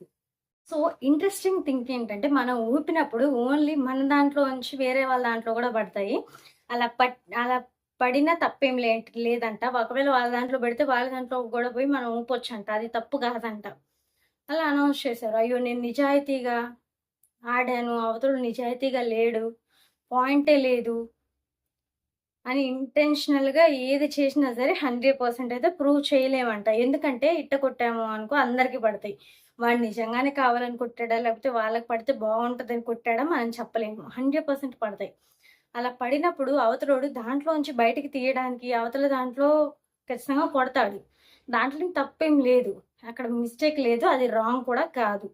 సో, ఇలా జరుగుతూ ఉంటది. పేపర్ అయిపోయింది. హేమంత్ ఏం చేశాడంటే నాకు తప్పనిపించలేదు. హేమంత్ ఏం చేశాడో చెప్తా, అదైతే నాకు తప్పనిపించలా. దీపక్ అండ్ గాయత్రిలో అయితే తప్పనిపించింది. ఎందుకో చెప్తా వినండి. అది టాస్క్‌లో భాగమే. కాకపోతే కొంచెం తప్పనిపించింది. ఎక్కడో చెప్తాను వినండి. హేమంత్ ఏం చేశాడు, దీనికి మీరు యాక్సెప్ట్ చేయకపోతే అది నా ఒపీనియన్ అంతే. మీరు యాక్సెప్ట్ చే ఇది అందరూ యాక్సెప్ట్ చేయాల్సిన స్టేట్మెంట్. ఎపిసోడ్ చూస్తే మీకు అర్థమైతది. సో, హేమంత్ ఏం చేస్తాడంటే, అతని దాంట్లో ఇతనివి ఉన్నాయని చెప్పి కొడుతూ ఉంటాడు. అతని దాంట్లో పడాలని కొడుతున్నట్టు. ఇటు వెళ్ళి ఇటు సైడ్ కొడుతున్నాడు. అంతేగాని అతనివి లేపేసి, అతన్ని బయటికి తోసేద్దాం అన్న ఫీలింగ్ అయితే లేదు. ఆ తర్వాత నా దాంట్లోకొస్తున్నావు, నా దాంట్లోకొస్తున్నావు అని దీపక్ ఇబ్బంది పడతాడు. బట్ ఇబ్బంది పడాల్సిన అవసరం లేదు. ఆ టాస్క్‌లో భాగంగా ఫ్లోలో ఉంటారు. అది తీస్తున్నావు, ఇది తీస్తున్నావు అంటాడు. బట్ ఫైనల్‌గా టాస్క్ అయిపోయిన తర్వాత బిందు మాధవి గారు ఎందుకు క్లాప్స్ కొట్టారు. కనిపించలేదా? కళ్ళు పెట్టి చూడలేదా? ఎందుకు ఈ ఎలివేషన్స్ రాంగ్‌గా ఇస్తున్నారు. ఎలివేషన్స్ ఇస్తున్నారు. రాంగ్‌గా ఇది దాంట్లో ఎడిటింగ్‌లో లేపేసినా అయిపోద్ది కదా! ఎడిటింగ్‌లో మళ్ళీ లేపలేదు. వీళ్ళేమో నువ్వు నిజాయితీగా ఆడావు. నువ్వు అసలు సూపరు అనేసి క్లాప్స్ కొడతారు. వై?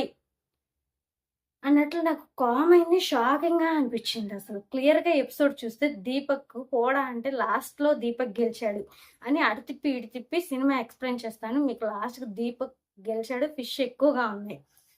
గాయత్రి గారికి కూడా 3, 4 తక్కువున్నాయి. హేమంత్ ఆల్మోస్ట్ చాలా తక్కువే. దీపక్ గెలిచిన తర్వాత వీళ్ళు నాకు కౌంట్‌కి ముందే దీపక్ నేనైతే నిజాయితీగా ఆడినా. గెలిచినా, ఓడినా పర్లేదు. నాకు నేనైతే కావాలని నీ దాని మీద చెప్పలేదు అని క్లియర్‌గా ఫుటేజ్ ఉంది. నేను వెనక్కి వెళ్లి దీపక్ కదిలిపెట్టడం కూడా ఇలా హేమంత్ వచ్చి అందులో చూస్తాడనమాట. దాంట్లో పడిందా? దీంట్లో పడలేదా? అసలు హేమంత్ ఏం చేశాడు? దీపక్ ఏం చేశారు? అనే దానిలాగా. అట్లా కొట్టాడు, ఇట్లా కొట్టాడు. హేమంత్ బయట పడేటట్టు చేశాడు. హ్మ్. వాళ్ళు చేసిన తర్వాత కూడా చేశాడు. మరి నేను చేయలేదు. దాంతో పాటుగా జడ్జు బిందు వాళ్ళిద్దరు చేశాడు. నువ్వు చేయలేదు. హానెస్ట్‌గా సూపర్ ఇంప్రెస్డ్‌గా స్లాప్స్ కొడుతున్నాయి. అంత క్లియర్‌గా కనపడుతుందసలు.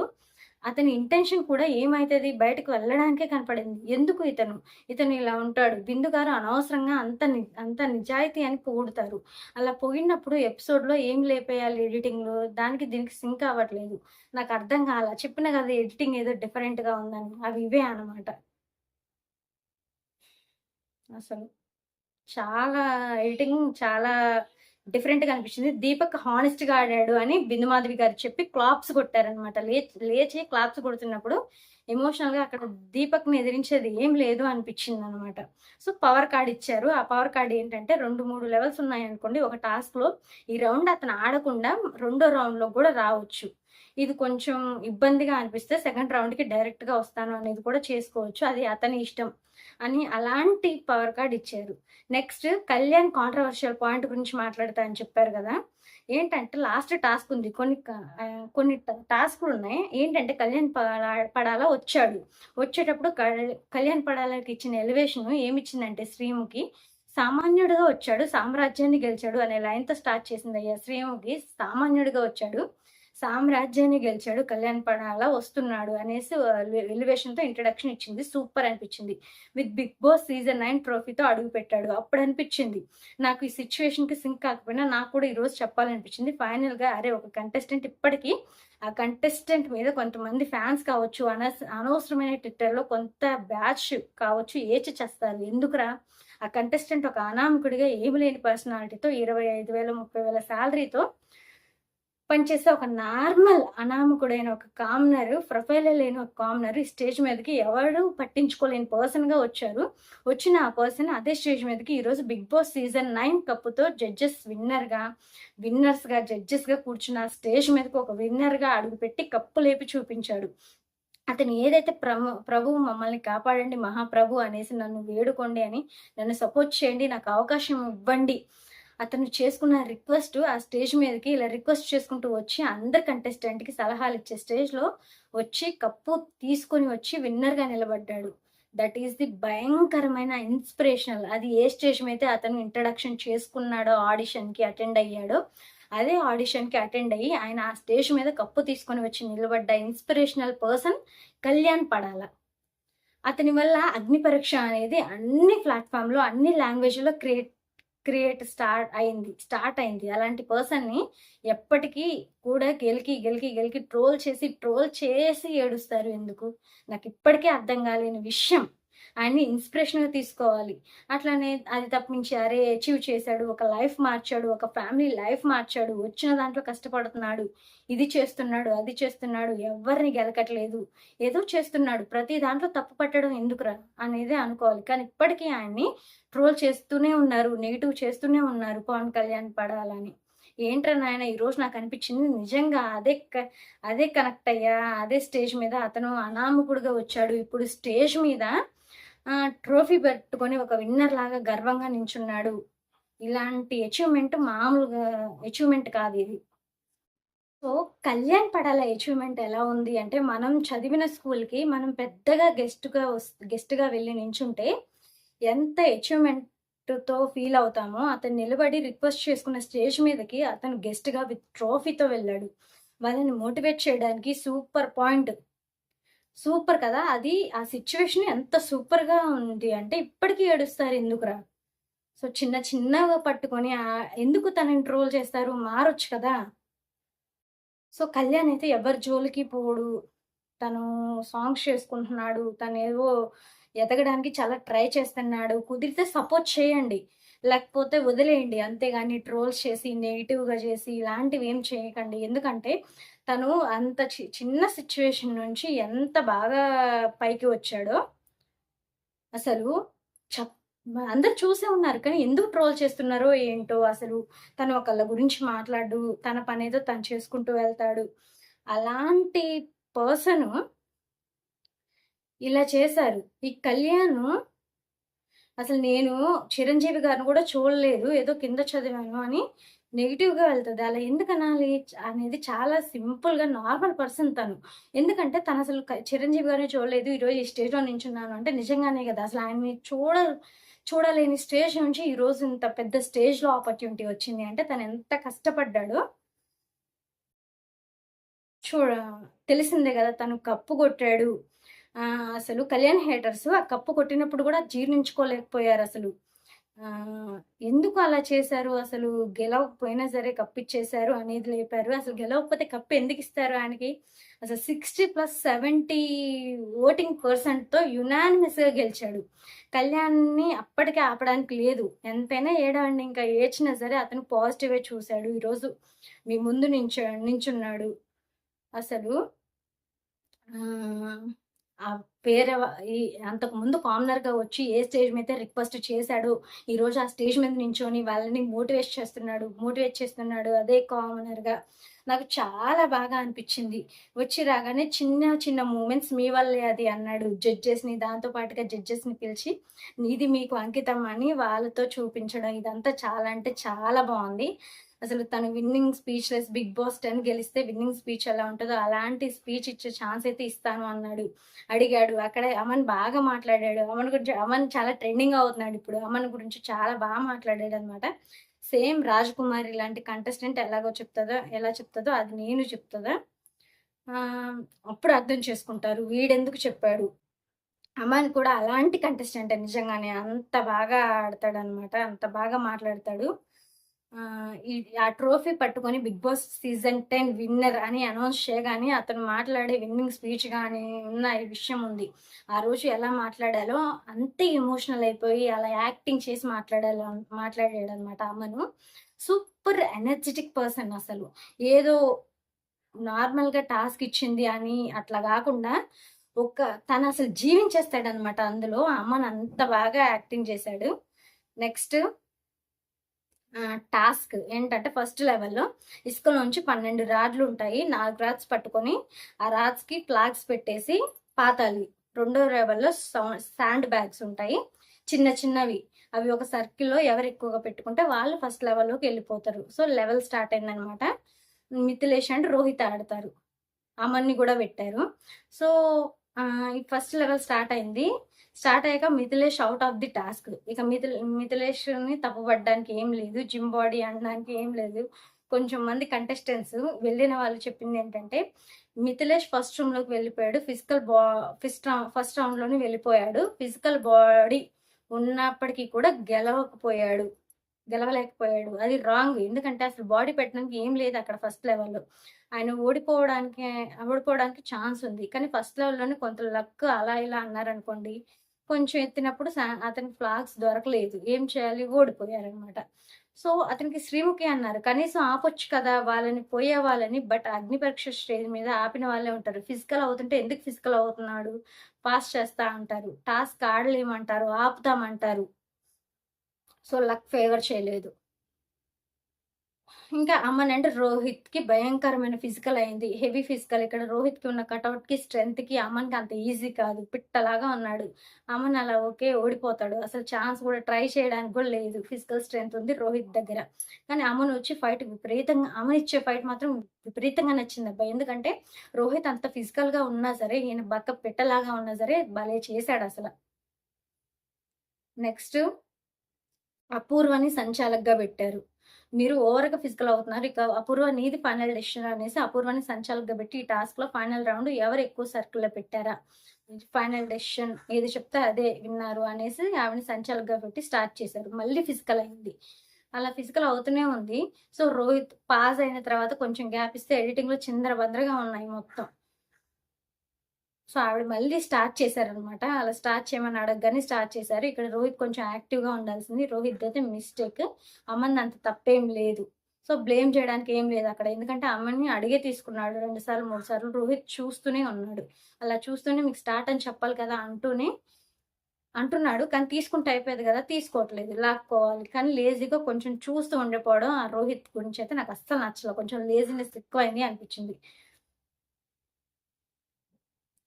సో, అతను సైలెంట్‌గా ఉన్నాడు. ఆట పాజ్‌లో ఉందని చెప్పి రివర్స్ ఇప్పించాల్సింది. అలా ఇప్పించలేదు. డెసిషన్ మేకింగ్ గూడా పర్ఫెక్ట్ జడ్జిమెంట్ ఇవ్వడంలో అట్టర్ ఫెయిల్యూర్ అపూర్వది. ఎందుకంటే బిగ్ బాస్ టీమ్ ఎక్కడ గొడవ వస్తుందో అక్కడ వేస్తారు.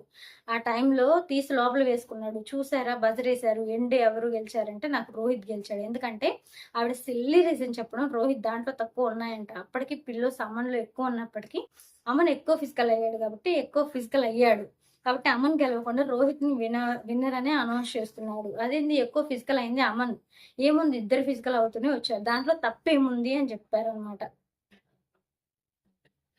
అంత మనకున్న క్లారిటీ ప్రకారం అయితే ఎక్కడ లెక్క వేయడానికి కూడా ట్రై చేస్తాను. బట్ అక్కడ జడ్జిమెంట్ అంత క్లియర్‌గా లేదని అనిపిచ్చింది. ఎవరి దగ్గర ఎన్ని బ్యాగ్స్ ఉన్నాయా అని అడిగారు. బట్ రోహిత్ దగ్గర ఎక్కువే. రోహిత్ గెలవాల్సింది పాపం. కరెక్ట్‌గా సంచాలక్ చేసుంటే. బట్ రోహిత్‌ది గూడా తప్పుంది. అతను తీసుకుంటామన్నాడు. కానీ తీసుకోకుండా సైలెంట్‌గా ఉన్నాడు. ఓవరాల్‌గా సంచాలక్ కరెక్ట్‌గా ఉండే. కరెక్ట్‌గా ఉంటే రోహిత్ గెలిచేవాడు. బట్ సంచాలక్ కరెక్ట్‌గా లేకపోవడం వల్ల ఆహ్, అట్లా అయిపోయింది. ఇంకా ఏమైనా ఉన్నాయా మాట్లాడేది?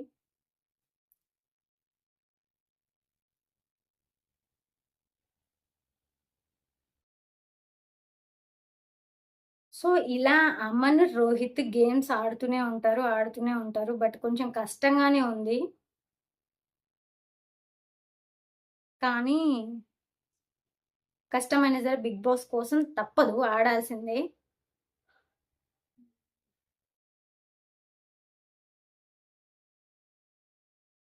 అమన్‌కిచ్చారు. ఆ తర్వాత బ్లైండ్ కార్డ్. ఇంగ రోహిత్ ఓడిపోయాడు. సంచాలక్ మిస్టేక్ వల్ల రోహిత్ ఓడిపోయాడు. అమన్ గెలిచాడు గదా! సో, అమన్‌కి బ్లైండ్ కార్డ్. ఇక్కడ కూడా నాకు అమన్ నచ్చాడు. ఎందుకంటే తెలుగుగా బ్లైండ్ ఫాట్ కార్డ్ అన్నది ఎప్పుడు వాడాలి అంటే, అది నేను చెప్తాను వినండి. అది మీ దగ్గర ఉండకూడదు. ఏదైనా జడ్జెస్ ఇస్తే ఆ జడ్జెస్ వాడతారు. సహాయం అనేది చేస్తారు అన్నది. ఎవరికిస్తావంటే నాకు గ్రీన్ ఇచ్చారు. నవదీప్ అండ్ అర్జిత్ బాగా మాట్లాడారు. బిందు మాధవ్ గారు రెడ్ ఇచ్చి తను నెక్స్ట్ లెవెల్స్‌లో చూద్దాం నీ ఆట అనుకున్నారు. సో, నేనిప్పుడు ప్రూవ్ చేసుకున్నాను. మీకే ఇస్తాను. మీరైతే సరైన టైంలో నాకు ఎప్పుడు అవసరమో అప్పుడు వాడతారని తెలుసు. అంటే ఇంప్రెస్ ఫీల్ అయ్యారు. బిందు గారు బాగా ఇచ్చారురా, బాగా చెప్పారురా రీజన్ వెరీ గుడ్ అనిపించింది నిజంగానే. ఇది ఇచ్చేసిన తర్వాత కళ్యాణ్ కూడా జడ్జెస్ మాట వినండి. వాళ్ళ వల్లే నేను ఇక్కడ ఉన్నానని ఒబీడియంట్‌గా మంచిగా డౌన్ టు ఎర్త్‌గా నీట్‌గా మాట్లాడి వెళ్ళిపోయాడు. సో, కళ్యాణ్ ఓవరాల్ పెర్ఫార్మన్స్ అయితే చాలా బాగా అనిపించింది. బట్ ఈ కాంట్రోవర్సీస్ అన్నీ ఎందుకండి మీకు? షూటింగ్ అయితే చాలా యాక్టివ్‌గా జరుగుతుంది. బట్ ఇలాంటి గొడవలైతే వేస్ట్. ఎందుకంటే కళ్యాణ్ అంత లో నుంచి వచ్చినా సరే కష్టపడడం అనేది అతనికి అలవాటయిపోయింది. సో, ఆ కష్టం వల్ల ఈరోజు ఈ స్టేజ్‌లో ఉన్నాడు. సో, గేమ్స్‌లో అయితే కొన్ని ఇంజ్యూరీస్ అవుతున్నాయని అనిపిస్తుంది. రోహిత్ బాగా ఆడుతున్నాడంట. మళ్ళీ రాజ్ కుమార్‌కి గూడా వచ్చిందంట. 2 సార్లు రాజ్ కుమారి ఓటింగ్ అప్పీల్ చేసిందంట. నెక్స్ట్ బాగి గూడా ఓటు అప్పీల్ చేసిందంట. హేమంత్ గూడా ఓటు అప్పీల్ చేసుకున్నాడంట. మీరైతే ఓటేస్తున్నారు కదా! ఎవరికేస్తున్నారో బిగ్ బాస్ హౌస్‌లోకి ఎవరిని పంపించాలనుకుంటున్నారో ప్లీజ్ మీరైతే కామెంట్ చేయండి. ఎందుకంటే ఎవరి ఫేవరెట్ కంటెస్టెంట్ బిగ్ బాస్‌లోకి పోవాలని వాళ్ళకుంటది గదా! మీకు ఎవరు బిగ్ బాస్‌లోకి వెళ్ళాలని ఉంటారో వాళ్ళకైతే ఓటేయండి. అండ్ ఆల్సో అమన్, రోహిత్ చాలా బాగా ఆడారు. అపూర్వ వర్స్ట్ సంచాలక్ డెసిషన్ వల్ల అమన్‌కైతే ఛాన్స్ వచ్చింది. బట్ అమన్ కూడా బానే ఆడాడులే గానీ, కానీ రోహిత్ గెలిచాడు. ఇక్కడైతే అన్‌ఫెయిర్ అనిపించింది నాకు. సో, ఇంకా రాజ్‌కుమారి గారికి, హేమంత్‌కి వీళ్ళందరికీ ఓట్ అప్పీల్ ఛాన్సెస్ వచ్చాయి. ఓట్ అప్పీల్ చేసుకున్నారు వీళ్ళు. సో, మీకు ఎవరైతే నచ్చారో 'బిగ్ బాస్' సీజన్ 10 తెలుగులో మీరు ఎవరినైతే చూడాలనుకుంటున్నారో తప్పకుండా వాళ్ళకైతే ఓటేయండి. అండ్ ఆల్సో మీరు ఓటేసారని కూడా చెప్పండి. కానీ కళ్యాణ్ మాత్రం కొంచెం ట్రోల్ చేయమాకండ్రా. ట్రోల్ చేయకండి. ఎందుకంటే తను ఒక లో ప్లేస్ నుంచి ఇంత హై పొజిషన్‌కొచ్చి చాలా ఒబీడియంట్‌గా ఉన్నాడు. ఆ స్టేజ్ మీద తను మాట్లాడిన మాటలు కూడా మీరు విన్నారు గదా! చాలా బెస్ట్ పర్సన్ కళ్యాణ్. బట్ మీరు అలా కళ్యాణ్‌ని చేయడం నాకైతే అస్సలు నచ్చలేదు.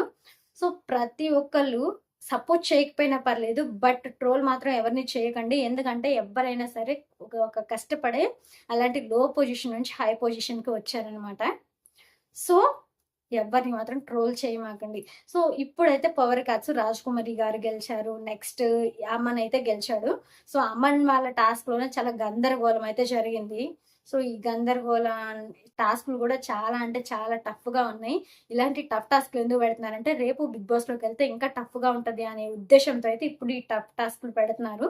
డెఫినెట్‌గా ఇప్పుడు ఎంత టఫ్‌గా ఉంటేనే రేపు బిగ్ బాస్‌లోకి వెళ్ళాక అంత టఫ్ ఫైట్ ఇవ్వగలరు. అండ్ ఆల్సో చాలా బిగ్ బాస్ అప్డేట్స్ కూడా ఉన్నాయి. మీకు అప్డేట్స్ నేను షేర్ చేయడానికి ట్రై చేస్తాను. నాకు ఈ ఓవరాల్‌గా నచ్చిందయితే రాజ్‌కుమారి గారబ్బా! బట్ ఆవిడ కూడా నెగెటివ్‌గా తీసుకొని ఆవిడని నెగెటివ్ చేసే ప్రమాదం గూడా ఉంది. బట్ మీరు అర్థం చేసుకోవాలి. ఒక పల్లెటూరు నుంచి వచ్చినంత మాత్రాన, బాధలు పడినంత మాత్రాన, తనకి పిల్లలు ఉన్నంత మాత్రాన ఓన్లీ ఏడ్చుకుంటూ, తూచుకుంటూ కూర్చోవాలంటే కుదరదు. తను బయటకొచ్చి ఫ్లర్టింగ్ చేయొచ్చు, మేకప్ ఏయొచ్చు, మాట్లాడుకోవచ్చు. ఏ జీవితం అదే. అక్కడ ఆ జీవితం అదే, ఈ జీవితం అదే. ఒక జీవితం కోసం ఇంకో దాంట్లో అలా భారంగా కూర్చుంటే అది నెగెటివ్ అయితది. సో, దేన్ని నెగెటివ్‌గా తీసుకోవద్దు. ఆవిడకి ఎన్ని కష్టాలున్నా సరే బయటకి ఆ కష్టాన్ని చూపించకూడదని ఆవిడ కొంచెం అలా ఉంటున్నారేమో. బట్ నెగెటివ్ అయితే చేయకండి. ఎందుకంటే ఆవిడ పర్సనాలిటీ చూసారు కదా! ఫస్ట్ నుంచి ఎన్ని కష్టాలు పడి ఎంత ధైర్యంగా ఉందో. సో, నెగటివిటీ అయితే వద్దు అనుకుంటున్నా. ఈవిడ ఖచ్చితంగా బిగ్ బాస్ 10లో ఉండే ఛాన్సెస్ అయితే హెవీగా ఉన్నాయి. హైగా ఉన్నాయి. అండ్ ఆల్సో ఈ పిల్ల ఝాన్సీ గూడా చాలా ఆడుతుంది. నిన్న కరెంట్ షాక్ కొట్టేది అసలు ఎట్లా ఆడింది. వాళ్ళ డ్యాడీ గురించి చెప్పింది. వాళ్ళ డ్యాడీ ఎలక్ట్రీషియన్ అని. సో, ఆ గేమ్ గూడా నాకు చాలా అంటే చాలా నచ్చింది. ఇంకా మరిన్ని వీడియోస్ కోసం మన ఛానెల్‌ని సబ్స్క్రైబ్ చేసుకోండి. ఇంకా ఇలాంటి అప్డేట్స్ చాలా ఇస్తూ ఉంటాను. మీరు పూర్తిగా లైక్ చేయండి, షేర్ చేయండి, కామెంట్ చేయండి. ఛానెల్‌ని పూర్తిగా చూడడానికి ట్రై చేయండి. మీరు వీడియో పూర్తిగా చూడడం వల్ల మన ఛానెల్‌కి వాచ్ అవర్స్ అయితే వస్తది. చెప్పాను కదా! Big boss season 10 Telugu complete అయిపోయేసరికి మన మానిటైజేషన్ కంప్లీట్ అయిపోవాలి. సో, ఇలా ఇంకా బిగ్ బాస్ అప్డేట్స్ కోసం మన ఛానెల్‌ని చూస్తూనే ఉండండి. Thank you. మీ స్వరూప. ఇది ఎపిసోడ్ 8.